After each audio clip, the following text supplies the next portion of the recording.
We are starting the second session, which is largely looking at patent licensing and new technology. Can I actually call upon the panelists to assemble on the dais? We have here Mr. Eric Stasek, Dr. Soma De, Dr.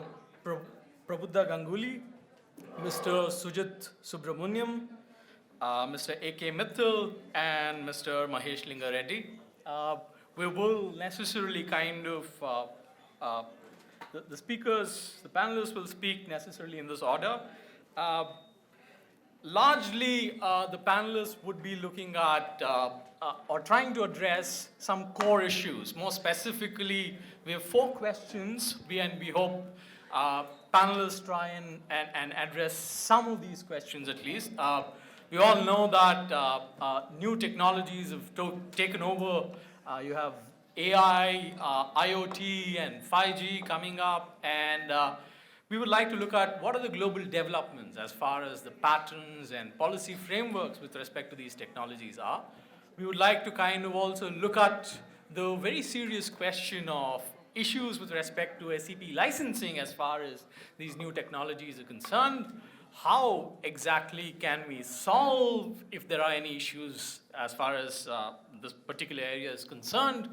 The third question is largely looking at, we have instances of Japan and the European Commission coming up with communication papers, guidelines as far as these new technologies is concerned.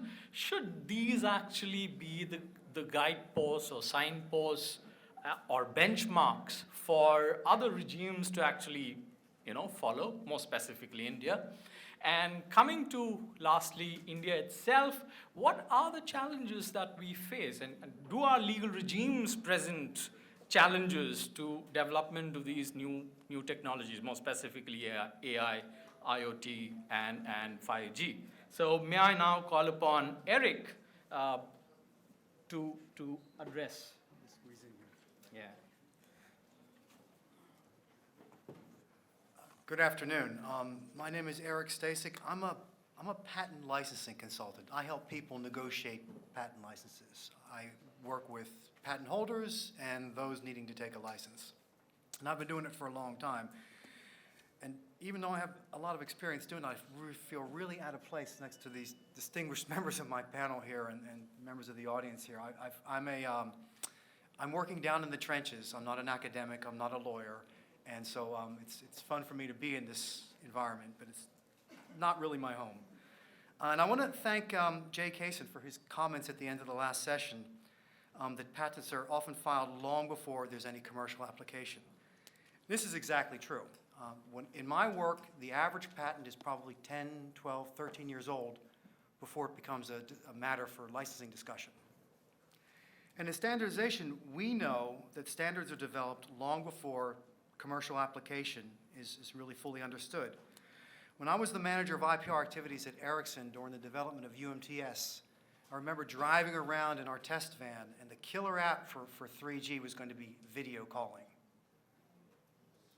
Nobody anticipated that there would be web browsing. Nobody anticipated that there would be video streaming, TV streaming, dating apps, gaming, things like this. It was completely unknown to the engineers who were developing the technology at the time.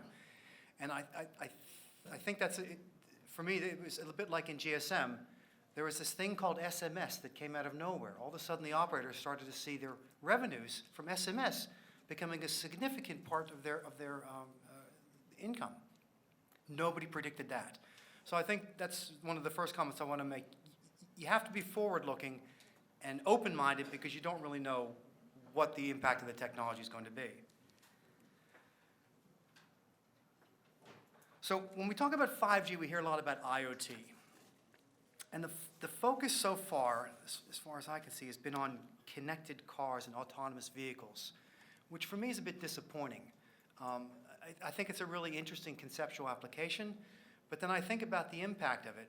Why do we want to put taxi drivers out of work? That's one of the jobs anybody can do, anybody can make a living at with low education, low background. And why do we as technologists and engineers focus our efforts on putting them out of work?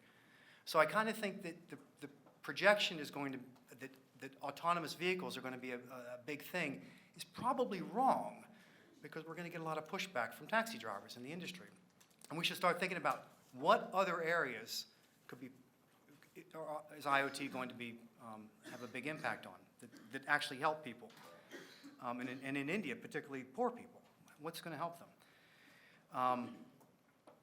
And what we all know about IoT is it's going to bring connectivity to a broad range of devices and in new areas, things like appliances. I use an example of toasters. My toaster is going to have a Wi-Fi connection or a 3G connection or a 5G connection on it. For what purpose, I don't know. But I can already see that we're moving out of this small area of handset manufacturers, infrastructure manufacturers, who are basically doing all the licensing now. And it's going to move out into areas where people have no experience with patent licensing, even less experience with SEP licensing. And I think that what this means is it's going to be difficult. And also, I can already see that unlike a $1,000 iPhone X, we're going to be dealing with products that cost $10, $20, $30. So the royalties that I can collect from a product such as that aren't going to be very high. So I call them micro royalties. There's going to be a lot of micro royalties and micro vendors, small vendors that I need to license as an SCP holder. That's a real challenge, because what it's going to do is it's going to mean that my transactional costs, the time that my clients pay me to go and visit people and discuss licenses with them, that's going to become a real issue, because there has to be more money to pick up than it costs you to get. Otherwise, it doesn't make business sense. So I see that that's the real challenge for IoT, that there's going to be this ecosystem of really small vendors, small royalties. So I kind of see that already, that what's likely going to be happening is on the SCP holder side, we're going to see more patent pooling, like this Avanci, where Qualcomm, Interdigital, Ericsson, and some of the other big companies have gotten together and said, we're going to offer our patents in the IoT space under a patent pool. But beyond that, I think what I haven't seen and what I think I should see is from the licensee side, there needs to be some kind of pooling on the licensee side. It doesn't make sense for every single licensee to negotiate on themselves a license, to study the patents, to look at validity, to make the economic arguments. It doesn't make any sense. And I think that there needs to be I think that there will be a trend towards licensee pooling, so that we can bring the benefits of 5G to these really small vendors, and they can do it in a way that's cost effective and sort of smart for them. So I guess my concluding remark about it is that what I see in India is that unlike China, you're not copying what everybody else does. You're kind of looking what everybody else does, trying to learn from it, and trying to adopt or find policies that work for India. And I really encourage that. I think that makes a lot of sense, because ultimately, this is a special market. It's a special place. And I think that if you can adapt sort of homegrown solutions here in India, that's something that you can also export. Any questions? Good, thank you.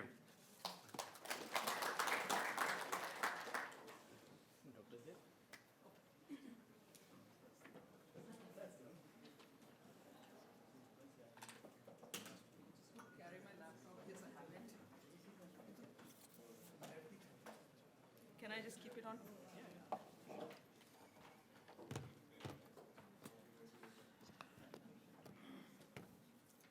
Good afternoon. Very happy to be here. If you want to really talk about new technology and IP and licensing, it's hard to find a better crowd, because we have people who are actually on the ground, people who are running startups, people who are helping us to navigate through this whole maze of patenting and licensing that we need to do. We have people from IP labs, okay, and we have academicians, so and lawyers. So it's a great gathering. I'm just going to mention few things, and I would like to just discuss briefly what we know from the economics literature of appropriability. So just going to focus on that. But before I do that, let me just make two comments. The first comment is that in this forum, when we were talking about new technology, we are almost exclusively talking about computer sector, communication sector, all the so-called new sectors. But technology and innovation is happening in other parts of the economy as well. And it's true, we also heard from the previous session that a lot of hardwares, the concept of hardware for us has changed. So hardware now provides services. So in that sense, yes, we need to talk about the so-called connected technology. But that's not the only kind of innovation. Or that's not where innovation is happening. So that's something to think about. I want to talk about our fundamental logic of that, there was a time during the early 80s when nobody was paying a lot of attention to software patents. Software patent, a lot of semiconductor companies, Samsung is also a semiconductor company in some sense, they were just doing cross-licensing. So they were just freely exchanging idea. Intel, AMD, they were doing it. And then comes the deluge of software patents. And now we are in a realm where all the companies are all, and these, I cannot even call it a David versus Goliath. It's a Goliath versus Goliath. Apple is coming after Samsung, and if I look at the point at which Apple is coming after Samsung, I find it very hard to argue that it was because they were somehow trying to protect their IP. They came after Samsung at a time when Samsung was really doing well in the product market. What I'm trying to say is that, of course, Samsung is also doing the same. So they are also coming after the big and small players. But what I'm trying to say is that maybe it's time for us to just pause a bit and think about what should we do about software patenting. And this is Mr. Stasek, sorry about that, said something very, very important. We are talking about, the title is shared prosperity, right? We are talking about IoT startups. Okay, we have an entrepreneur here. IoT startups, small players. How are these guys going to compete in an environment where every SEP is coming down hard on you? And I'm trying to get, I would not call pound of flesh because it will show my orientation. But what I'm trying to say is that this issue of everyone having all sorts of software patents, it has made life difficult for everyone, not easy. And I don't know whether Samsung will agree with me, but I've read papers written by Google experts, we are talking about it, saying that this is not making our life easier. We are also doing the same thing. So that's point number one, it's just something to think about. Point number two is, something I think CCI, the people from CCI are going to talk about, is that when we see emergence of a standard, then it also raises the question of who are the players whose patents are becoming the standards. So what I'm asking is this a coincidence that Ericsson had a lot of ACPs, the SEPs, with the 4G technology, and they are also going to be the one who will have a lot of the 5G technologies. So I'm just again asking you to, maybe a lot of research needs to be done around here saying that, is there a pattern in there? Who are the guys? Are these the big guys? They are always is there a role played by technology history here? Because if that's the case, then these are the ones who will always end up having the SEPs. Okay, and we'll always have to go to them in order to, and again, this is relevant for us because we are talking about startups, IoT-based startups. So for example, I'm sure a lot of you know that in the southern part of India, there are now some very promising startups who are using IoT technologies in dairy business. Okay, very small scale, sensor-based. They are collecting data on cloud and sending the data to the milk collection center so that there is compatibility between people who are collecting the milk at the point of collection and the people who are deciding on the price.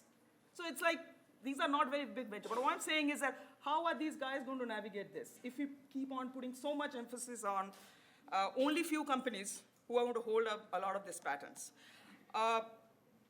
The literature on appropriation, economics literature on appropriation. I'm sure a lot of you are aware that there has been a lot of work on appropriation, meaning how do companies appropriate the values that they're supposed to get from their R&D. So if you take a look at the literature, we have so far, we have very scant evidence that the bulk of appropriation is coming by exploiting, by going through the formal IP route. A lot of companies are doing appropriation by these so-called informal routes. I'm just quoting, of course, the literature is big. I'm quoting a 2017 paper which is done on UK firms. We find very similar kind of results there, that firms that innovate and those who rate formal IP highly are generally the bigger firms. Okay? Software patent propensity. That is not explained by R&D or increase in productivity. So there is a disconnect somewhere. You cannot make this simple argument that you have the patents, meaning you are spending the most on R&D, meaning we should somehow pay you back for that. That straightforward narrative, we are not getting it from the empirical data.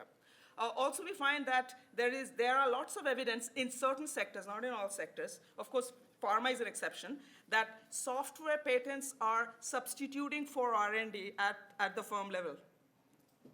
And the last result is that there are also some evidence, again, not in pharma, that software patents are associated with lower R&D. Okay? So basically what I'm trying to say is that, I have some time left. Okay. So what I'm trying to say is that, see, in one of the things we talked about in the last session also is this, that ultimately patent is a piece of paper. Okay, and we can go through various, we can do experiments, we can run our empirical results to find out about the quality of the patent. But ultimately what's going to matter is what gets commercialized.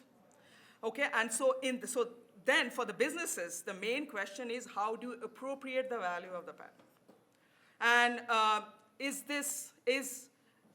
collecting licensing fee, is this going to be the major way of how we are going to look at appropriation?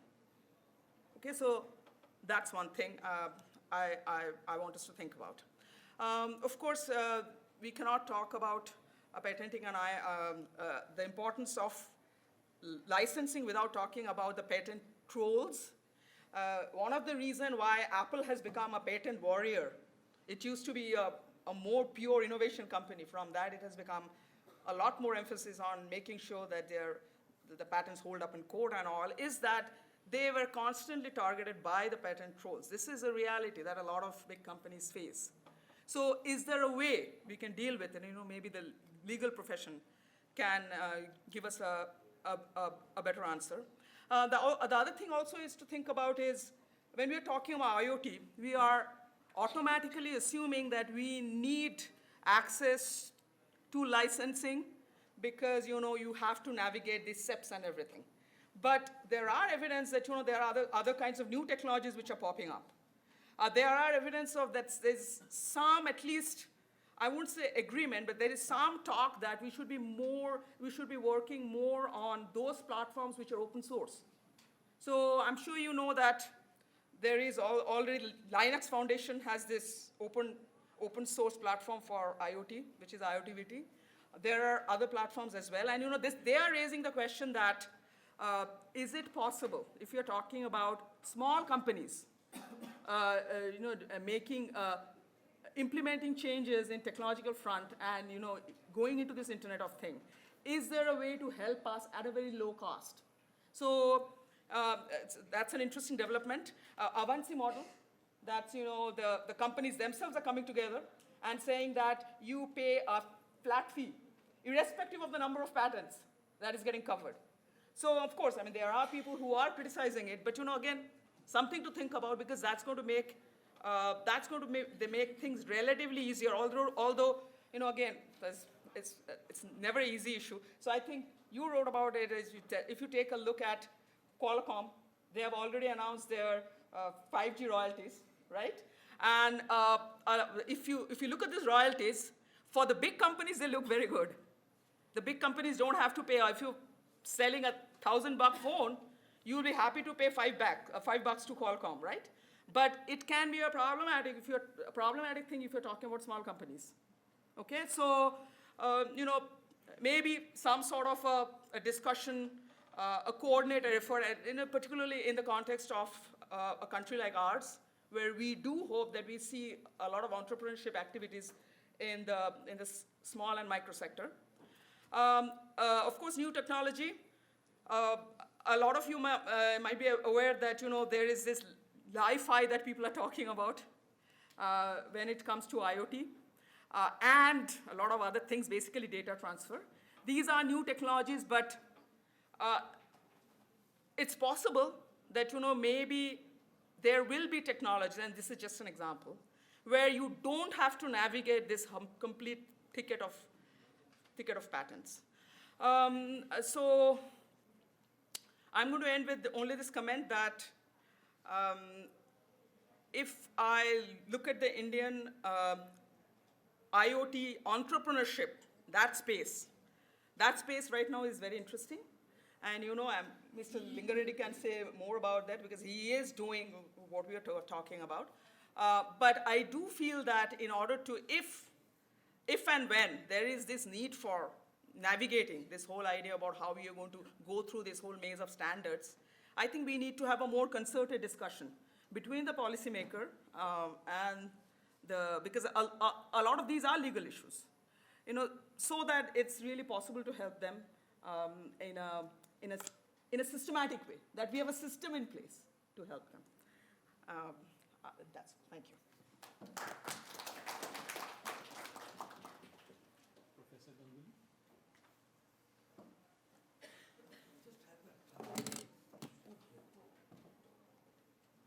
Just have the slide. If you can just put the slide on. I think, where was it? I think those are the ones, and then Ganguly, that's at the top. Yeah, and if you can just get onto the slide mode and just, yeah, duplicate. That's it. That's it. Right. And I just click here, right? What's happening? Yeah. So very good afternoon to all of you. I'm going to take a slightly different stance on this particular subject. And as it says, evolving licensing models in evolving technology-led fields, very important out there. And I'm not going to view this as a legal issue to start with, because it isn't a legal issue to start with. The moment you look at it from a legal standpoint, it completely skews the whole argument. And therefore, I would like to start by saying what are the trends at the moment that's happening around the world. And if you look at this, very simple, technologies are changing, and the type of technologies that we are talking about today, they're all very, very interdependent. There's no one absolute technology. That's the first point. The second is the business, very important. The business dynamics is completely undergoing a metamorphosis. We're never going to go back to the old process of doing businesses. The business processes are completely changing. So we have to keep that in mind. The technologies are changing on one side, business processes are changing on the other side. How do we bring the two together? Because the question that was asked in the previous session, how do you commercialize, and why is it that only, you said 80, I'm saying only 4%, 4.5% of the patents around the world get commercialized. So what happens to the 95%, right? A big question that we need to look. And therefore, very important that if we want these technologies to see the light of the day, there has to be sharing between enterprises. Now, are we going to a model of sharing? Now, and I created a slogan for my students some time ago in patents. I said sharing with caring. Very important. But if you don't share with care, then the one who's sharing loses, the one getting it also loses. So sharing with caring is a very, very important slogan for us. And that's where the legal stuff also comes in. Now, cost structures are changing, very clear. Affordability in the marketplace, is an important factor. Emergence of collective innovations propelling need for collaborative competitors. The competitors have to collaborate. Very interesting. And now your competition law will come and the Competition Law Commission will say, competitors, collaborating, dal mein kuch kala hai. That means there's something funny somewhere. Very important. And what we need to do now, the model has to be to move from confrontational to synergistic, symbiotic, cooperative cohesion. Very important. These are the ways in which we do business. Because unless you look at it this way, you will get skewed in your thinking. You need to open up your minds into that particular bit and move from there. And therefore, you're talking about intra and inter relationships in these particular bits. Cost-effective and balanced sharing of resources, including knowledge. If you don't do it, you're doomed today. No business can survive on its own. So that's very important. And there were market players and consumers, how do you link with each other? And of course, increasing exploitation of exceptions and limitations. That's where the law comes in as well. That every law has a certain set of exceptions and limitations. And how do you exploit, or I would say utilize, I wouldn't even use the word exploit, but how do you utilize in law those particular exceptions and limitations in IPR laws and provisions under anti-competitive practices in contractual licenses, privacy laws, data protection laws, etc. So now you can see that you need to take a global view. Patents are not only for protection. That's a very skewed view out there. So you need to take a very global view on this and then look at everything. And therefore, if you look at legacy models of licensing, they'll not work anymore. You need to incorporate all these factors in if you want that to work. That's the first part. So that's the first principle.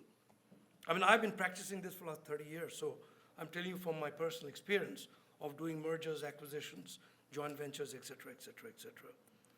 Point number two, this is a very important part, that you pay as you meet your need, right? For example, in many places in Europe, when you, for example, go and buy some salad, they don't sell it by the plate.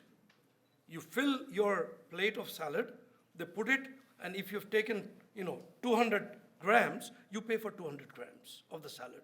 If you took 500 grams, you pay for 500 grams of the salad. So you pay to meet your need. So it's not that one plate of salad costs so much. I wanted this much, so I paid for that much. Now, it's a very important concept in business models. How do you bring these factors, keeping all these advanced technologies in mind? And I want to take 3 examples and then quickly finish off. And the first one I want to take of this particular very important case that took place between Monsanto and DuPont, where Monsanto took DuPont to court. And in 2013, there was a jury where the jury gave a verdict of US $1 billion against DuPont. Now the 2 parties came together, and what did they do? They negotiated a deal and converted this verdict into a licensing arrangement between the 2 parties. And in the best interest of both the parties, they structured the whole licensing deal. And they have a whole system in process up to 2023 of how the technologies will get incorporated in the business of DuPont, Pioneer, and how they will take best advantage of the technologies that were developed by Monsanto. And needless to say that after that, there's been a lot of mergers and whatnot. But the point is that business deal, you have to look at it as a business, you have to look at it as an opportunity, and then come to what should be the licensing arrangements. In all this, there is nothing written on stone. It's very important. How do you deal with it? That's one example. Come to another example, very important example, in copyright. Google came with their wonderful thing that, well, we're going to take all the books in the world, digitize, and put them. So they created abstracts, et cetera, and put it. And immediately the Authors Guild took them to court. What did Google do? Google said, look, we are using the fair dealing clause, exception and limitation clause in the US copyright law. And they proved that because they did it that way, and because everybody was doing the search, in fact, the sale of books went up, quite against, contrary to the expected things. So again, how do you do these deals? So you have to be realistic in terms of have your feet on the ground as far as businesses are concerned. Come to the third example. I don't want to take the steam out of Qualcomm, he's going to talk about it, but I just want to say one thing. And that is, as late as only a few months ago, I could be a bit late, wrong in the date, but pardon me for that. But the important part is, see, when you came to this thing, we follow a device level licensing policy, right? And very soon they got into problems in Korea, China, and other parts of the world. They changed their model and they said, okay, we will now fix up how much is going to be the maximum. So they put a cap, and now the approach of limited capping, final price to $400 for all iPhones, et cetera, et cetera, et cetera. So it didn't matter now what it does. So they had to get away from all these, situations as they looked at it in different countries. So what I'm trying to tell you is licensing is very closely linked to businesses, the reality, and how do you approach reality through this. It's nothing romantic about the whole thing. Very important. The other bit, now therefore, if you look at software, and she spoke about software, very important area, right? Now if you look at this, what has happened? In software area, people have suddenly realized that if you went with those legacy type of licensing arrangements, it won't work. Today, things are put in the cloud, the technology has changed, the way you download, the way you do everything, it's no more a unidirectional process. It's a bidirectional process. And as I told you, as you buy your salad, and you pay by the weight of the salad, and of course there's a minimum, because that salad has got a certain taste, etc., in that formulation or whatnot. So now what has happened? You have, for software licensing, there are multiple ways of looking at how to license software. And actually, you've come to a situation now where you're paying for what you eat, you're paying as per your need. These are new licensing models. We shouldn't be looking at legacy and create a lot of noise about it. We have to look at present days of doing these particular things. Next part, artificial intelligence. I want to tell you that at IIT Kharagpur, in the Rajiv Gandhi School for Law, Intellectual Property Law, we have started a new course on artificial intelligence and law. It's going on this semester. It's a one-semester course open to all students across the campus. And 75 students have opted for this particular course. But forget about that. The important part here is that when you look at this, there are many, many aspects of AI. I will only take one aspect, and that is linked to licensing. So there, of course, licensing of AI technologies is one part, which will follow the previous slide, okay? But when you come to actually utilizing AI for licensing, blockchain technology has been proposed as a model. See, if you look at blockchain technology, the question that comes in, first of all, as the secretary said in the morning, big data. Ownership of data, sharing of data. So if you look at all these particular bits out there, if you leverage, and these are models which are developing now, these are only a few months old. Japan has done a lot of work in this particular area.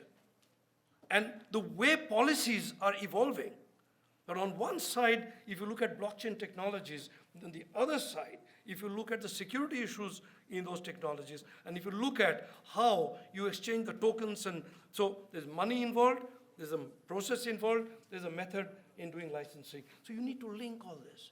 And that's an area that we're going on. Therefore, your platform for integrated combination of deep learning, reinforced learning, machine vision, nature, et cetera, all that. And how do you combine? So the point is that as you use these type of technologies as they evolve, you will have people sharing out there hopefully in a transparent way and in a responsible way. So there are new ways of looking at these particular things. Last but not the least, which I want to end here, out there, is the following. Because of all this, what I mentioned to you, all this starts where? It starts at the innovation stage. And at the innovation stage, when you are writing your patents, it's extremely important that all this is born on the day you wrote the patent. And therefore, you have to have that foresight. As innovators, you have to have the foresight as the lawyers, you have to have the foresight as businessmen and women, that how this is going to evolve. You cannot plead ignorance that I do not know the future. You'll have to know something about the future so that when we draft, I, as one of the patent attorneys and my group and others, when we draft those patents, when we draft those claims, when we draft those disclosures, all these are born on that day. So ladies and gentlemen, I just want to end here by saying, please do not look at this particular subject as something of the bygone days. This is not even evolved at the moment. Thank you very much.